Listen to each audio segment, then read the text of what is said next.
Hi friend, मैं घनश्याम एक बार पुनः आप लोगों के बीच उपस्थित हूँ। जैसे कि आज हम पिछले वीडियो में हम लोगों ने वन वर्ड सब्स्टिट्यूशन के बारे में बात किए हुए थे, यानी कि प्रैक्टिस सेशन किए हुए थे। तो हाँ, आज हम लोग क्या करने वाले हैं कि वन वर्ड सब्स्टिट्यूशन का जो सेकेंड डे की बात करने वाले हैं।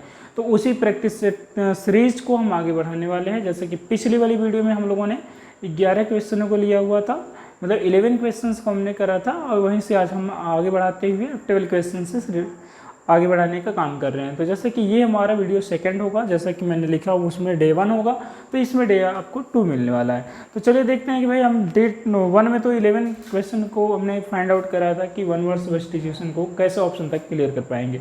तो आज डे 2 में क्या करते हैं कि कितना क्लियर करेंगे, इस बात को हम लोग देखेंगे और जानेंगे। तो चलिए बने रहिए वीडियो में, अच्छे से देखते हैं क्या कुछ होता है। तो यहाँ सबसे पहले जैसे कि बहुत बड़े में मैंने लिख रखा है कि वन वर्ड सब्स्टिट्यूशन है, डे 2 है।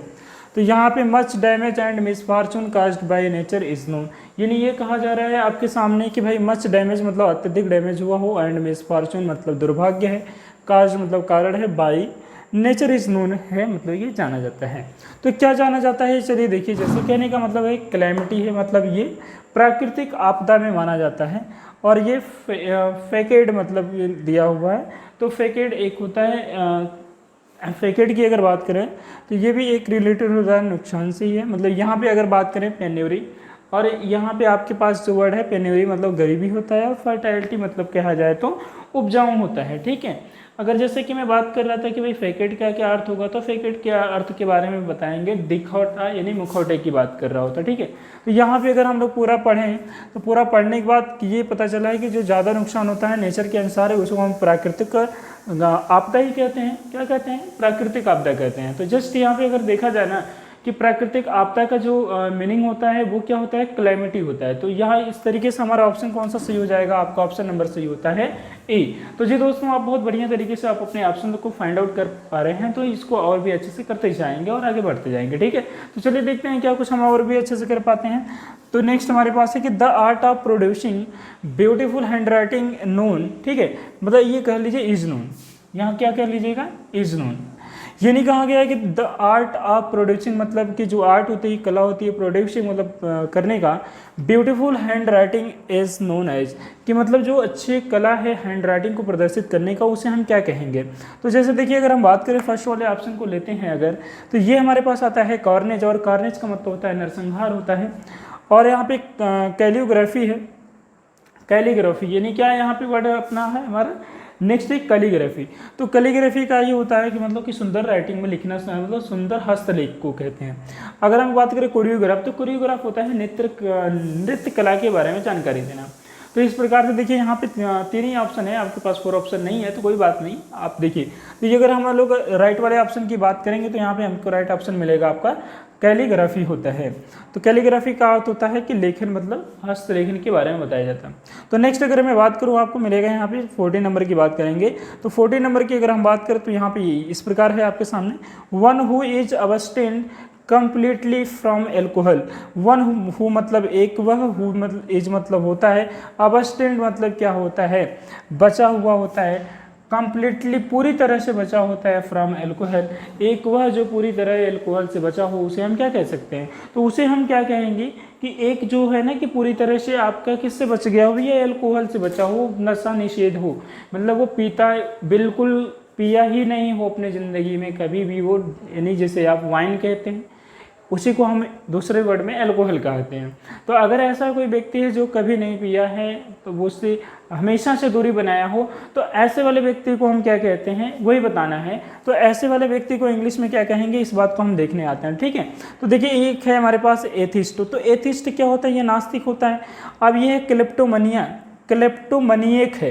तो क्लेप्टोमनिएक का अर्थ होता है कि चोरी की लत लग जाना, यानी कि चोरी की बीमारी। एक ऐसा होता है अपराधी करने वाले की उसे चोरी करने की आदत से ही होती है, कितना भी पकड़ा जाएगा, पीटा जाएगा, लेकिन वो चोरी फिर से करेगा। तो वो होता है बीमारी, चोरी की बीमारी, चोरी करने की बीमारी। तो that is known in English क्या होता है, क्लेप्टोमनिएक होता है। तो क्लेप्टोमनिएक याद रखेंगे। अब नेक्स्ट आता है आपका टीटोटैलर है। अगर ये बातें कह रहे कि टोटलिटेरियन, ठीक है। टोटलिटेरियन का मतलब होता है सत्ताधारी, मतलब जैसे कि उसको क्या हो, सत्ता का बहुत बड़ा भूख हो, यानी सत्ताधारी कह सकते हैं उसको। तो चलिए यहाँ पे बात करते हैं, हमारे ये टीटोटॉलर ही है कि ऐसा व्यक्ति होता है जो कभी नशा ना करे या जो कभी नशा ही ना किया हो, उसी को हम क्या कहेंगे, टीटोटॉलर कहते हैं। ठीक है, तो ये इस प्रकार से हमारा ऑप्शन सी होता है, 14 नंबर में सी वाला होता है। तो अब चलिए हम लोग बात कर लेते हैं थोड़ा नेक्स्ट वाले पे। तो नेक्स्ट नंबर हमारे पास आएगा 15, और 15 पे आप देख पा रहे होंगे इस प्रकार कि the condition of self government is called, यानी कि the condition of self government is called, मतलब कि वह कंडीशन जो होती है स्वतः के शासन के, उसे हम क्या कहेंगे, तो स्वतः के शासन की चीज़ों को हम क्या कहेंगे, ये जानिए।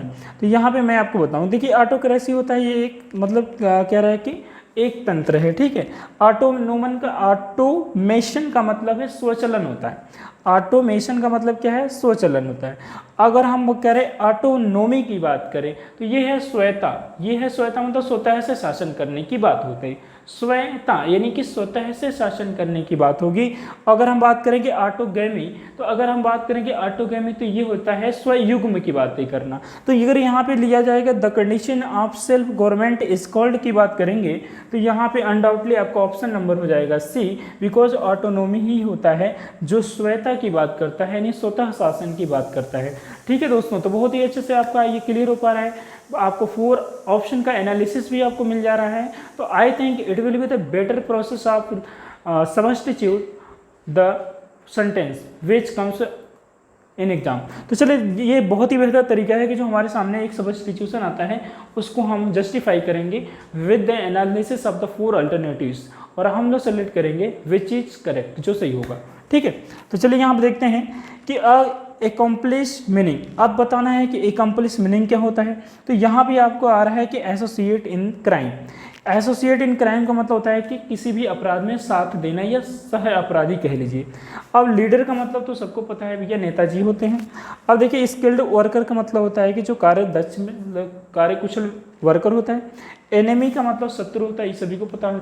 तो यहाँ पे बात ये कही गई है कि सीधे सीधे एक वर्ड का आपसे मीनिंग पूछ लिया गया है कि एकम्प्लिश क्या होता है। तो एकम्प्लिश का मतलब होता है सह दोषी कह लीजिए या सह अपराधी कह लीजिए, जो अपराध में आपके साथ दे रहा होता है। तो ऐसे वाले की स्पेलिंग मतलब मीनिंग क्या होगी आपके सामने, तो ये हो जाएगा आपके सामने associate in crime. Associate in crime होगा, आपको ऑप्शन हो जाएगा। तो जी दोस्तों, थोड़ा सा और आगे चलते हैं, हम लोग नेक्स्ट नंबर की बात कर लेते हैं। जैसे कि हम लोग यहाँ पे 16 नंबर कंप्लीट कर लिए हैं, तो 16 के बाद हम बात करेंगे अपने 17 नंबर पे। तो आज का हमारे पास 17 नंबर आपके लिए है जो बहुत ही खास है, दैट इज हियर, वो यहाँ पे है द मीनिंग ऑफ यूथनेसिया। अब बात करना है कि द मीनिंग ऑफ यूथनेसिया क्या होता है। तो यहाँ पे देखेंगे यूथनेसिया के बारे में बातें करेंगे। तो ये होता है, देखिए एक तो हमारा मर्सी किलिंग है, दूसरा है मर्डर। मर्डर आप जानते हैं कि हत्या ही होता है। एसासिनेशन होता है मतलब कि षड्यंत्र, यानी कि साजिश के तहत जो हत्याएं कर दी जाती हैं उसी को हम लोग कहते हैं एसासिनेशन कहते हैं। और ये आपके मिल जाएगा, आपके सामने क्या है, एट्रोसिटी है। तो अब बात करेंगे भाई कि एट्रोसिटी क्या होता है। तो ये एट्रोसिटी एक अत्याचार से जुड़ा हुआ है। किससे जुड़ा हुआ है, अत्याचार से जुड़ा हुआ। तो इस प्रकार से अगर हम लोग बात करें कि द मीनिंग ऑफ यूथनेसिया क्या होता है, तो वो एक प्रकार का होता है मर्सी किलिंग। क्या होता है, मर्सी किलिंग होता है। तो चलिए नेक्स्ट अगर हम बात करें और भी अपने नंबर नेक्स्ट और सब्स्टिट्यूशन की बात करेंगे, तो नंबर 18 पे क्या है। 18 हमारे लिए देखिए बहुत ही छोटा है लेकिन बहुत ही स्पेशल है कि अनैप एक झपकी। नैप मीन्स क्या होता है, झपकी लेना। ठीक है, खाने के बाद थोड़ा सा सोना जो होता है। देखिए अ nap after lunch is called, यानी कि दोपहर के खाने के बाद तो एक जो हम हल्का सा रेस्ट लेते हैं, दैट इज़ नोन, हिंदी में झपकी बोलते हैं तो अंग्रेजी में नैप बोलते हैं। तो उसको क्या कहेंगे, एक जो दोपहर के लंच के बाद का जो हल्का सा विश्राम होता है या निद्रा कह लीजिए, उसको क्या कहेंगे इंग्लिश में, तो वही हम जानेंगे नेक्स्ट नंबर में देखते हैं। जैसे देखिए आइडियलाइज बोलेंगे क्या, नहीं, ये तो आदर्श होता है। अब यहाँ पे है आपका एक है बैरियो, ये क्या है आपका, एक आपके पास वर्ड है बैरियो। तो बैरियो का मीन्स क्या होता है, आपको बताएं कि ये होता है एक नगरी जिला। बैरियो का अर्थ होता है भाई एक नगरी जिला होता है। अब यहाँ पे देखिए स्लीप वॉकिंग, यानी स्लीप वॉकिंग का मतलब होता है कि सोने में भी चलना। कई लोग ऐसे होते हैं कि जो सोने में भी चल लेते हैं और चल फिर के आके सो जाते हैं, पूछो सुबह तो कहते हैं हम तो सोए थे। तो ऐसे लोग भी मिल जाते हैं। तो ये यहाँ देखिए एक हमारे पास है सिस्टा वर्ड। सिस्टा वर्ड जो है यही हमारा ऑप्शन बनेगा, क्योंकि यही वो होता है कि दोपहर की भोजन के बाद या दोपहर का जो ना आप लेते हैं लंच, उसके खाने के बाद जो आप हल्का सा करते हैं आराम, उसको अंग्रेजी में कहते हैं सिस्टा। ठीक है, तो ये वो इस प्रकार से ऑप्शन आपका नंबर सही होता है सी वाला। और हम थोड़ा सा आगे चलेंगे तो नेक्स्ट नंबर हमारे पास आएगा 19, और 19 में अगर हम बात करेंगे the sudden running of heard frightened animals. तो ये कहने का मतलब है कि सडन रनिंग मतलब अचानक से दौड़ना शुरू कर दिया, ऑफ हर्ड मतलब एक पशुओं का झुंड, ऑफ फ्राइटेंड मतलब भयभीत होकर के, एनिमल यानी कि देखिए एक भयभीत एनिमल यानी भयभीत जो जानवर है, और वो सडन क्या कर देते हैं, दौड़ना शुरू कर देते हैं। भयभीत पक्षियों का मतलब भयभीत पशुओं का झुंड अगर दौड़ना शुरू करता है तो उसे हम क्या कहते हैं, तो उसे क्या कहते हैं, देखिए ये हमारे पास वर्ड आते हैं। एक तो आपके सामने है एलूफ, ये फिस्टा, फिस्टा जो होता है उत्सव से संबंधित है। आइडियलाइज है, आप जानते हैं अभी भी मैंने बताया कि आदर्श से संबंधित है। तो अगर हम बात करेंगे कि अलूफ, अलूफ क्या होता है, ये पृथक, अलूफ का अर्थ होता है पृथक, जिसे हम कर देते हैं अलग। तो ये अलग की बात करें या तो हम पृथक की बात करें तो हमारे पास एक आता है स्टैम्पेड। तो स्टैम्पेड ही होता है जो पशुओं को अचानक से जो दौड़ने भागने की स्थिति को बयां करता है। तो इस प्रकार से हमारा ऑप्शन सही होगा, ए वाला ऑप्शन सही हो जाएगा। ठीक है, तो चलिए हम लोग नंबर नेक्स्ट की बात कर लेते हैं। नंबर नेक्स्ट पे अगर पहुंचेंगे तो 20 में हमारे पास क्या आने वाला है, ये इस प्रकार है। जैसे देखिए यहाँ पे मैंने लिखा है as I had hurt eye, as I hurt eye, जैसे कि मैंने आंखों को चोट दिया हो। I had to go to, I had to go, यानी अगर मेरे आंख में चोट है तो मुझे कहाँ जाना पड़ता है या कहाँ जाना पड़ा था। जैसे देखिए ये कह रहा है कि as I had hurt eye, जैसे मैंने चोटिल मेरी आंखें थी तो मुझे जाना कहाँ पड़ा था, ये बताना है। भैया अगर चोटिल आंखें हैं तो कहाँ जाना है, ये बताना है। ठीक है, शॉपिंग मॉल जाना है, नहीं भैया वहाँ जाके क्या करेंगे, कुछ देख ही नहीं पाएंगे, आंख में चोट लगी है। तो चलिए देखिए कहाँ जाना है, साइकियाट्रिस्ट के पास जाएंगे। साइकियाट्रिस्ट जानते हैं मनोरोगी होता है, जो मतलब मनोरोगी कह रहे हैं हम, मतलब मनोरोग को जो इलाज करता है उसको आप साइकियाट्रिस्ट कहते हैं। ठीक है, तो अब देखिए नेक्स्ट क्या है, कार्डियोलॉजी। तो कार्डियोलॉजी वो होता है जो मतलब हृदय से संबंधित रोगों का इलाज करने वाला होता है, तो उसे हम कार्डियोलॉजिस्ट कहते हैं। अब देखिए ये है आपका ये आर्किटेक्ट। आर्किटेक्ट क्या होता है, मतलब किसी भी संरचना को बनाने वाला होता है, आकृति को बनाने वाला, यानी एक कलाकृति को तैयार करने वाला, उसको कहते हैं। अब यहाँ पे क्या है, आकलिस्ट। तो ये जो आकलिस्ट होते हैं यही होते हैं नेत्र शास्त्री, यानी नेत्र शास्त्री का मतलब कह लीजिए या नेत्र विशेषज्ञ कह लीजिए कि जो आंखों की प्रॉब्लम का इलाज करता हो, आंखों से संबंधित दिक्कतों का जो इलाज करता है, उसी को हम आकलिस्ट कहते हैं। तो इस प्रकार से हमारा ये तो पूछा गया था कि I had hurt I, I had to go to, तो अगर हम आंखों में चोट रखे थे तो हमें कहाँ जाना पड़ा था, आकलिस्ट के पास जाना पड़ा था। तो इस प्रकार से हमारा ऑप्शन कौन सा सही होता है भाई, अब ऑप्शन सही हो गया आपका सी। तो बहुत ही बढ़िया तो कर रहे हैं, तो डरे क्यों रहे हैं, आगे चलिए थोड़ा और से बढ़ जाते हैं। तो नेक्स्ट नंबर की अगर बात करेंगे हमारे पास आएगा 21। तो 21 अगर बात आती है तो हम करेंगे इस प्रकार, in order to repair the leaking pipes we call, in order to repair मतलब इन ऑर्डर टू रिपेयर मतलब रिपेयर करने के वास्ते, क्या रिपेयर करना भैया, द लीकिंग मतलब लीक करती हुई पाइप्स मतलब जो पाइपें होती हैं, और वी कॉल हम कहते हैं, यानी हमारे घरों में जो पाइप लगी होती है अगर वो लीक करे और उसे ठीक करने के लिए, देखो अगर घरों में पाइप है वो लीक करे और उसको क्या करना है, ठीक करने के लिए अगर किसी को बुलाना है तो किसको बुलाएंगे, यही बताना है। चलिए देखते हैं क्या आप बता लेते हैं। तो देखिए कारपेंटर बढ़ई आएगा, बढ़ई पाइप बनाएगा क्या, अरे भाई कभी नहीं बना सकता, ऐसा सोचना भी मत। अब देखिए ये है इलेक्ट्रीशियन है, तो अगर ये आपका विद्युत संबंधित काम करेगा ना, तो ये पाइप का काम, लीक पाइप कर रही है ये याद रखिए, तो पाइप के लीक को ठीक जो करेगा उसी को बताना है। तो यहाँ पे देखिए आर्किटेक्ट मैंने अभी भी बताया था, जो कि मतलब चीज़ों को नक्शा को बनाते हैं उनको आर्किटेक्ट कहते हैं आप। तो यहाँ पे आपका प्लम्बर, यही है वो व्यक्ति जिसको हम कहते हैं प्लम्बर, यानी कि ये पाइप से संबंधित काम को जो ठीक करता है या बिगड़ी हुई चीज़ों को जो बनाता है, दैट इज नोन प्लम्बर। तो इस प्रकार से आपका ऑप्शन नंबर सही होता है बी।